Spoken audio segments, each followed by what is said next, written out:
Alright, welcome to Lord of the Mysteries, Volume 5 Free Red Priest. Last time we talked about Klein offing Ince Zangwill and becoming a demigod of the seer pathway. Above the grey fog, he saw 3 cocoons that had already cracked open. After Klein advanced to Sequence 4, he finally started to see the truth. Turns out, he figured out why he transmigrated in the first places. Some super high-level being snatched a whole bunch of people from Earth, including our boy Jominri. These folks were then sealed up in cocoons, waiting for the right moment to be sent into this world. The 3 busted cocoons. They represent Emperor Roselle, Jominri himself, and another transmigrator. Roselle was actually from the same era as Jominri, but ended up in the world 200 years earlier. Basically, even if Klein could go back to Earth, he couldn't go back to his old life. Thinking about all this, Jominri's heart just sank, filled with despair. Coming to this world, he never gave up on going home. But reality is a real kick in the teeth. He could never go back to his hometown. Lost and totally hopeless, he turned to Audrey, the psychologist. With Audrey's gentle comfort, Klein gradually calmed down. With his mental issues sorted, Klein remembered Leonard mentioning the fool's honorific name. And just like that, the Tarot Club got a new member, the star, Leonard. Soon after, Magician Fours and her pal Hugh were exploring some old castle when things went south. Hugh got hit with evil spirit contamination, and Fours, quick on her feet, stepped right in front of him and said, "Real fast, trust me, just chant the fool's honorific name with me." Boom, the evil spirit stuff on Hogue got neutralized by the fool's power, and the Tarot Club welcomed another newbie. Judgment, Miss Hugh Dill. Monday afternoon rolls around, and crimson rays pop up around the bronze table, solidifying into different people. Tarot Gathering Round 2. After introducing the 2 new faces, the fool Klein gave everyone a heads up. The tides of change are coming in the next few years. Big time. Adam is getting closer to goathood. Yeah, Adam, the guy who swiped sealed artifact Zulu 8, son of the ancient sun god, and the blasphemer Ammon's brother, the visionary of the 8 kings of angels. After the meeting, Klein wrapped up the arms smuggling deal and headed back to Backland. Then, Klein paid a visit to Will Septon, the Mercury Snake, hitting him up for some new paper cranes since Will had just made some moves recently. Later, on his street, Klein spotted a demigod from the thief pathway, the parasite who was chilling in a rat last volume. Klein and him threw down in a serious fight. The mystic was prepared and started getting the upper hand. But then out of nowhere, a figure with a monocle shows up. Klein froze solid. One word exploded in his mind, amen. Yep, it was the blasphemer Ammon himself. Klein's only thought was GTFO, and he vanished on the spot. Lucky for him, Ammon didn't try to stop him.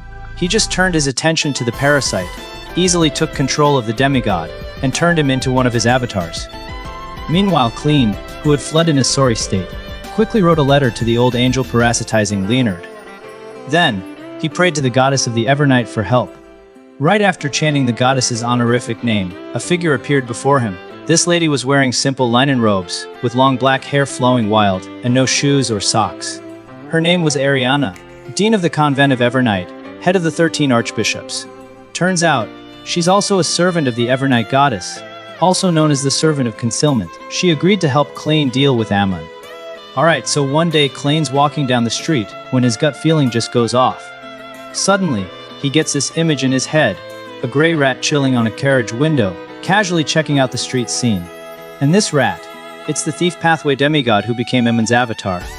Klein's eye twitches, and without a second thought, he ducks into a restroom, jumps above the gray fog, and starts writing a letter to Leonard. Meanwhile, Ammon's fiddling with his crystal monocle, then he shoves his hands in his pockets. In a flash, these segmented, see-through little worms start crawling out of him, spreading out in all directions, and then poof, they're gone. Not long after, back in his second-floor living room, Hazel's mom is taking a pair of jeweled glasses from a maid. Hazel's dad comes home early, chatting with his daughter while he raises his right hand and pinches the area around his eyes. Yup, the whole family's already become avatars of the blasphemer Ammon. Over on Klein's side, he walks out of the restroom, totally surprised to find he's lost his connection to his marionette. Before he can even process it, the door swings open, and his marionette walks in, step by step right towards him. The marionette pulls out a crystal monocle, slowly clips it onto his right eye socket, and then looks at Klein, a smirk slowly spreading across his face. He says, "Found you." The atmosphere instantly freezes. Klein tenses up, eyes locked on this marionette controlled by Ammon's avatar. Even though it's just an avatar, Klein's got zero chance. He can barely hold on. Just when things are looking really bad, Leonard, who got Klein's letter, shows up. Pales, The old angel inside him jumps into the fight. Amun glances up at the figure in the air, a surprised look on his face. To actually spot the anomaly in this area, pales, is that you? While talking, this blasphemer adjusts his monocle.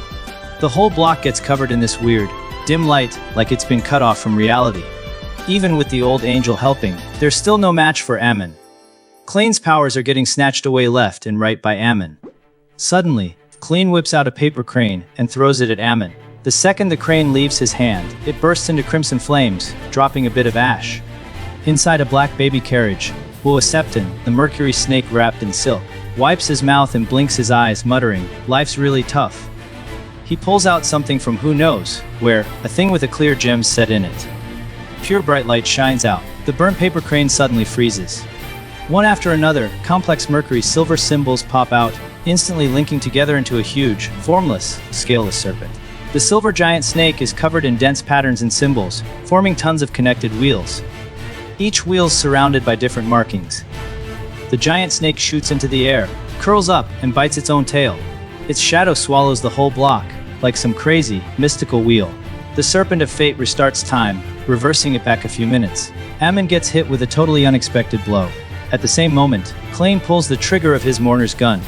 Amun's hit by the spirit bullet. Leonard flies into the air, arms spread wide. In his green eyes, you can see a time worm with 12 semi-transparent segments, forming identical rings. The rings slowly spin, projecting an ancient, weathered giant clock.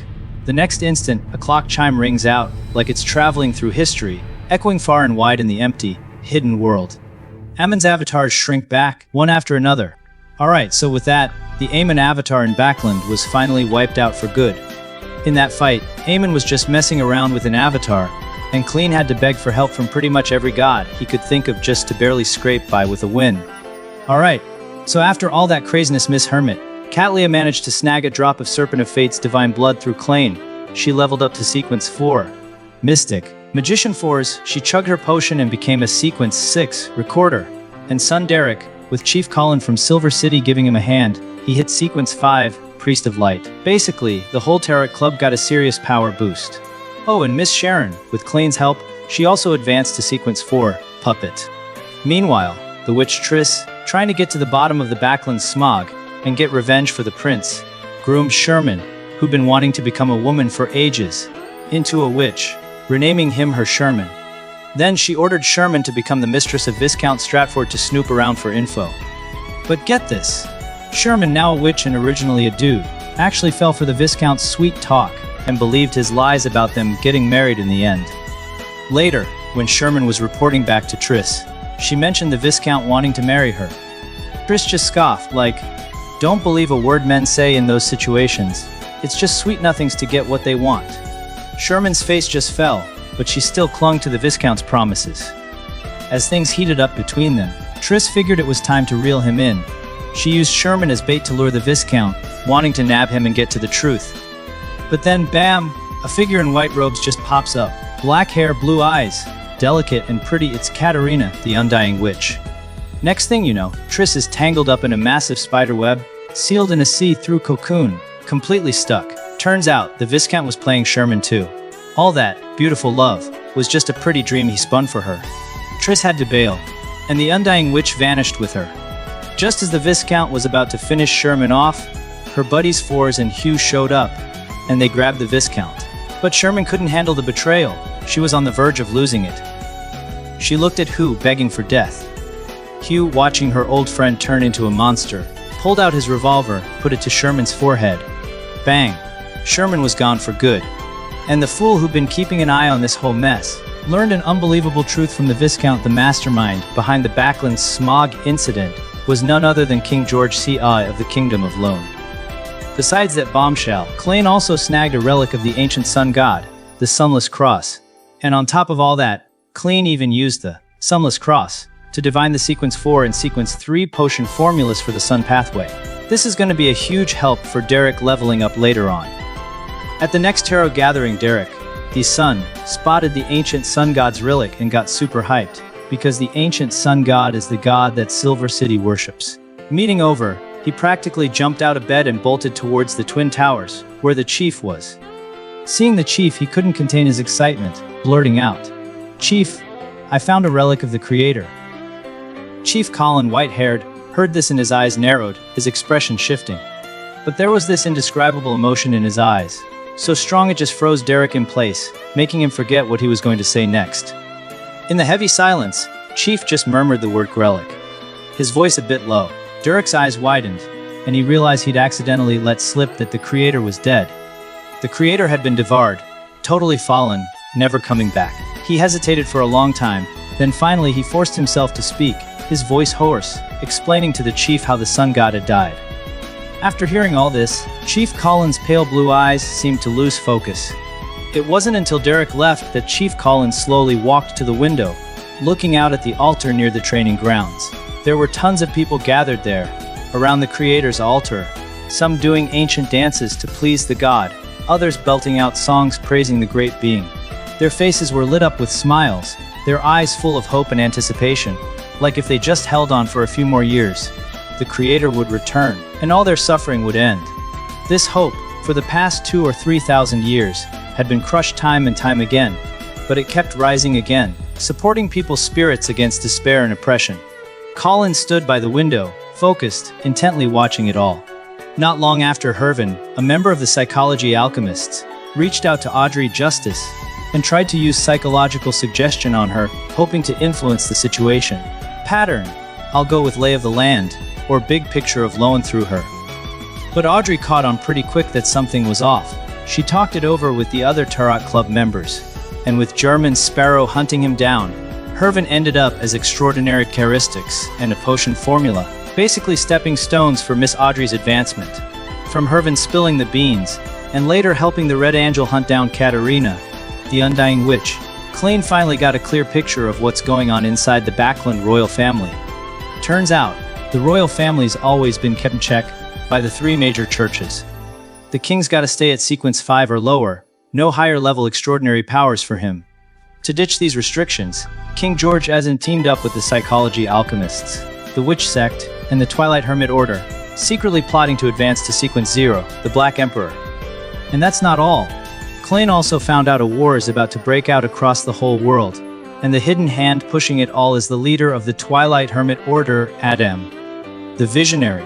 War's on the horizon, and Klein's feeling the pressure to advance again, big time. He prayed to the goddess of the Evernight and got the formula for sequence 3. Ancient scholar, the advancement ritual needs you to be out of touch with reality for at least 300 years, to take the potion after you've become history, someone who doesn't belong to the current era. Seeing this requirement, he immediately thought about how he was hanging on that light door for centuries. For him, this ritual was basically already done. It's like this ritual was tailor-made for him, felt like destiny was all over it. So, what's the deal with the Backlund smog thing anyway? What made 60,000 innocent people die? This all ties back to Adam's godhood ritual. For an angel of the visionary pathway to advance to sequence 0, the visionary, they gotta make sure the times change the way they want them to, and then gulp down the potion right in the middle of that planned trend. And Adam's godhood ritual, it's a world-sweeping war. To pull this off, Adam first made sure the lone royal family found the sequence 0 Blood Emperor relic from the Red Priest pathway. The royal family, wanting to break free from the church's control, started secretly digging up the relic and kicking off the Black Emperor advancement ritual.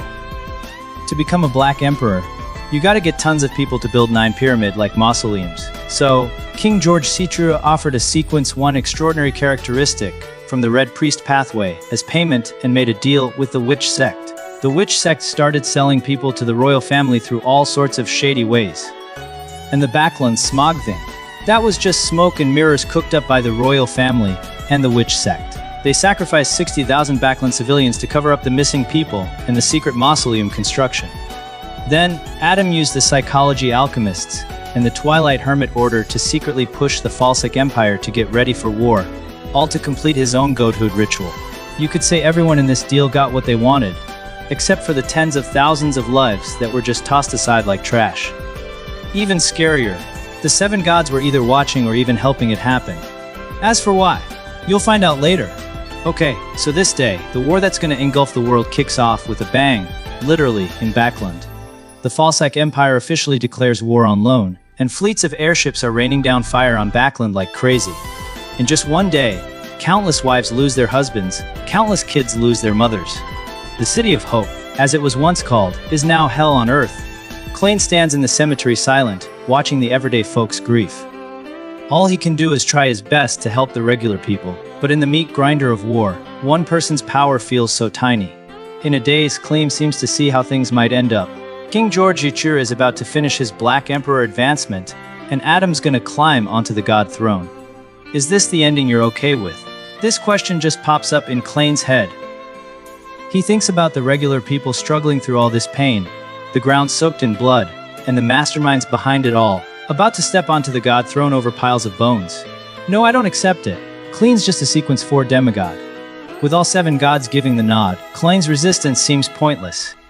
But even if the 7 gods allow it, the fool objects. Klain's lips curve into a smile. He takes the initiative to contact Bernadette, the Mystery Queen. According to the law of Beyonder Characteristics Conservation, if the king advances to sequence 0 Black Emperor, Emperor Roselle will be totally done for. Since it's about her dad's life, Bernadette can't just sit back and watch. They team up, agreeing to work together to stop King George II. On top of that, Klain also snagged the whole Emperor Roselle's diary from the Mystery Queen. He found out that Roselle, to escape going bonkers and getting corrupted, chose this crazy gamble: die first, then try to revive, hoping for a sliver of a chance to survive. And Roselle's last stop was some island. Meanwhile, back in Silver City, with the Fool watching over them, they started exploring the Giant King's court. They fought through some serious dangers, and in the end, they actually found a possible way to get to the sea. That's their big hope right there. Klain also learned that the Dark Angel is probably snoozing right behind the doors of the Giant King's court. This news kind of bummed out the Silver City exploration team, because they knew they couldn't take on a Dark Angel. So, they started heading back home. Turns out, way back when, angels and gods cooked up a plan and off the creator they were supposed to worship. Now, they know their god's dead, but they've also got a new glimmer of hope. The Fool, Klain, even hooked Silver City up with a Sequence 3 potion formula. Silver City's chances of ditching the darkness are looking better and better. At the next Tarot gathering, Mr. World introduces Derek to some mushrooms. These mushrooms can breed by eating monster flesh and blood, and they can produce all sorts of food that Silver City doesn't have. Derek, living in darkness, has never seen normal food. Things that are everyday necessities for others are like a dream to the people of Silver City. Meeting over, Derek immediately tells the chief the good news. Chief Colin nods in agreement, then looks out the window. In the center of the camp, a bonfire is burning quietly. Roasting over the fire is a puss-filled, super disgusting vampire. That's the usual grub for Silver City folks. But not anymore. Because of the Fool's gift, they can finally taste normal food, something they've never had before. Meanwhile, Klain advances to Sequence 3, Ancient Scholar, and gets new Beyonder powers. He can summon images from the gaps in history. Could be people, could be things. The more detailed and real your understanding of that history and thing, the higher the chance of success, and the longer it lasts. Not long after advancing, news about the king reaches his ears. On Saturday, the king's gonna give a speech to the whole nation. Hearing this, Klain's face turns serious. He suspects the king's planning to use this speech to perform the Black Emperor ritual, so he uses his Ancient Scholar powers and summons a dull, old-looking quill pen. Its sealed artifact is Zoo 8, the one Adam picked up. He immediately grabs the pen and starts scribbling his wishes on blank paper. Saturday arrives, and King George III is on the stage giving his speech. But Klain can't shake the feeling that something's off. He goes above the gray fog. Turns out there's no king on that stage at all, just a fake illusion. And the puppet master, visionary, Adam himself. Klain freaks out and gets in touch with the Mystery Queen ASAP. At the same time, he summons the Servant of Consignment and Mr. Azek from history. Meanwhile, the real king's doing his Black Emperor advancement ritual in the secret mausoleum. When Klain gets there, who does he run into but Chateld, leader of the Secret Order, and also a Sequence 1 spectator from the Seer Pathway. Chateld's trying to help King George Azai nail this advancement thing, so a fight breaks out. These two ancient scholars start pulling legendary figures out of history's gaps. One after another: Emperor Roselle, the Mercury Snake, Miss Messenger, the first King of Lowen, Hermes the Angel of the Visionary Pathway, powerhouses from the Twilight Hermit Order, you name it. As the free-for-all kicks off, the whole space starts shaking. While all these heavy hitters are duking it out, a little Sequence 4 steps into the ring, It's Witch Triss, or Trissy Schick, if you prefer. Triss, with revenge and only revenge on her mind, uses herself as a vessel, forcefully inviting the primordial witch to descend. In a blink, her eyes go pitch black, and her hair starts standing on end. Triss takes one step towards the mausoleum, and with a boom, the ground starts shaking like crazy. Red meteors pop out of nowhere, crashing down towards the mausoleum. King George III is furious, yelling, "Are you insane?" For a sequence 4 to forcefully take on the primordial witch's power. It's suicide. Triss just laughs back. Her face starts cracking apart, inch by inch, as she sneers. Doesn't a good story end with all the bad guys dying, like you and like me? Klein jumps on the chance and makes his move. The mausoleum crumbles down. The king's advancement ritual totally busted. At the same time, the fake king in the square suddenly explodes, his flesh and blood turning into fireworks in the sky. Mission accomplished. Klein immediately took off running. While Chiteld was hot on his tail, Klein dove into the world inside Grozel's travels. Inside the book world, Klein noticed a row of black chairs that weren't there before. And in the middle seat, chilling like he owned the place, was a priest. Simple white robes, light gold beard, hands folded in front of a silver cross pendant, looking all peaceful and chill. It was Adam, leader of the Twilight Hermit Order, a king of angels himself. He looked at Klein, slowly stood up and said, "Calm as you like, George Huzzer is done for. Loan's been hammered. The Intis Republic is gonna see their chance and jump in. This big war is really about to kick off all over the world. You cool with how this is playing out?" Klein went quiet for a few seconds, then said, "Kinda heavy. I accept it. But I'm gonna work my butt off afterwards to make the war less awful. Long as I'm still breathing." As soon as he finishes answering, Adam vanishes from the hall. Klein, having dodged a bullet, doesn't let his guard down. He takes a huge ditter on the way back to Backland, finally slipping back into his room. Suddenly, Klein freezes solid. Next thing he knows, a figure quietly appears on the chair. It's his marionette he lost earlier. It slowly puts on that familiar monocle, faces Klein's wide, unblinking eyes, and says with a smile, "Don't just toss your marionettes around. You know, you'll get tracked." And that's it. Lord of the Mysteries, Volume 5 for Red Priest. The end.